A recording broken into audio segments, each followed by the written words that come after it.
పత్రికా విలేకరులందరికీ పేరు పేరున నమస్కారాలు.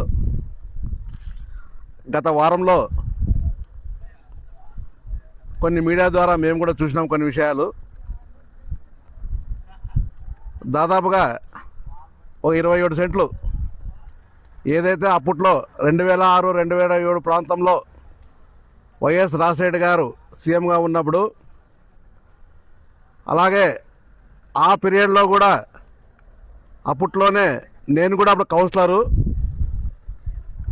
అప్పుడు ఈ ప్లాట్లన్నీ దాదాపుగా 189 ప్లాట్లు ఆర్టీసీ కాలనీకి, అలాగే మండిగిరి వాళ్ళకి, ఎవరైతే అక్కడ ఉన్నారో బట్టలు లేని వాళ్ళంతకి అప్పట్లో 2006, 2007 అప్పట్లో నేను కౌన్సిలర్గా ఉన్నప్పుడే ఇవన్నీ ఇప్పడం జరిగింది.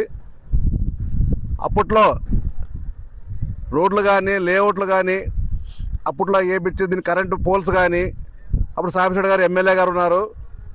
అలాగే housing board minister Shilpa Mohan Reddy గారు అప్పట్లో ఉన్నారు. వాళ్ళ యొక్క సహకారంతో అప్పట్లోనే నీళ్ళు ఇవ్వడం జరిగింది ఈ కాలనీకి. తర్వాత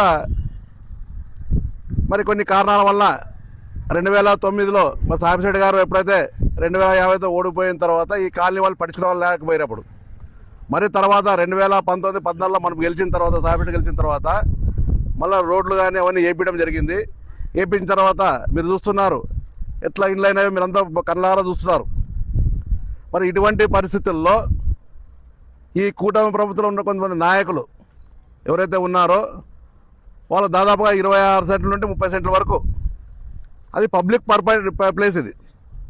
అంటే లేఅవుట్కి ఏదైతే ఇచ్చింటాపో ఓపెన్ ప్లేస్ ఇది, అంటే 10% ఇవ్వాల.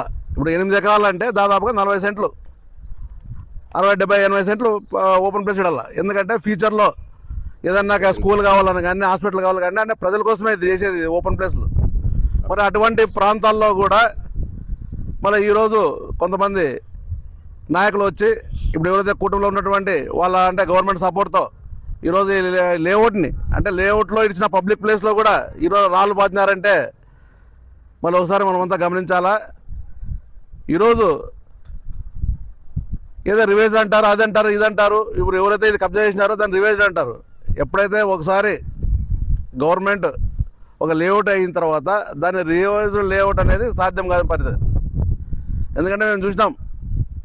మరి అటువంటిది ఈరోజు మొన్న కూడా ఎప్పుడైతే ఈ సోషల్ మీడియాలో వచ్చిన తర్వాత, కొన్ని పుకార్లు వచ్చిన తర్వాత మున్సిపాలిటీ వాళ్ళు కూడా బోర్డు పెట్టినారు. అప్పుడు ఎప్పుడు ఒక 3-4 రోజుల కింద.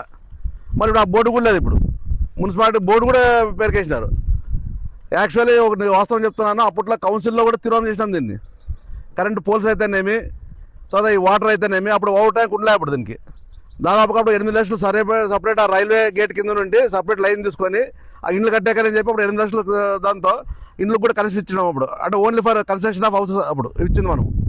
అది కౌన్సిల్ తీర్మానం చేసి ఈరోజు 2006, 2007 ఫైల్ చేస్తే మొత్తం ఉంటుంది. మున్సిపల్ అప్రూవల్ ఉంది, దీంట్లో అన్నీ ఉన్నాయి.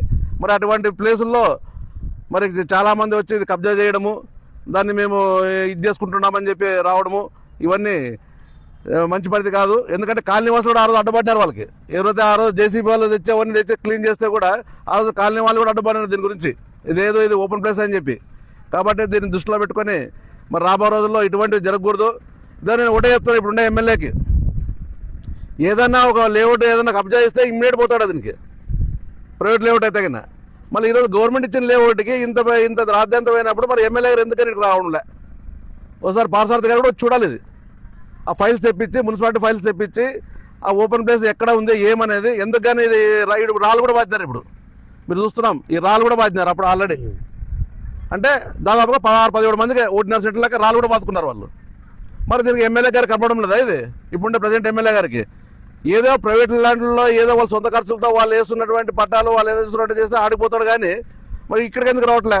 ఇది గవర్నమెంట్ ప్లేస్, ఇది ప్రజలకు ఉపయోగపడే ప్లేస్. ఇది ఇంత మంచి సెంటర్లో ఇంత కబ్జా చేస్తుంటే కూడా మరి ఎమ్మెల్యే గారు దీని గురించి మాట్లాడడంలే. మరి దీన్ని ఇమ్మీడియట్ స్పందించి ఎమ్మెల్యే గారు కూడా దీన్ని దృష్టి పెట్టుకోవాలా. ఎందుకంటే ఇది పబ్లిక్ ప్రాపర్టీ కాబట్టి మేము కూడా పబ్లిక్కి చెందలేదు. ఏ ప్రైవేట్ వ్యక్తులు కూడా దీనికి ఇచ్చే ప్రసక్తి లేదు. ఒకవేళ ఏదన్నా పొరపాటు చేసి మరి ఎంఆర్ఓలు కానీ, ఆర్డీఓలు కానీ దీని మీద ఏమైనా యాక్షన్ తీసుకోకపోతే తప్పకుండా మేము ఆ ఆర్డీఓ గారు అయితేనేమి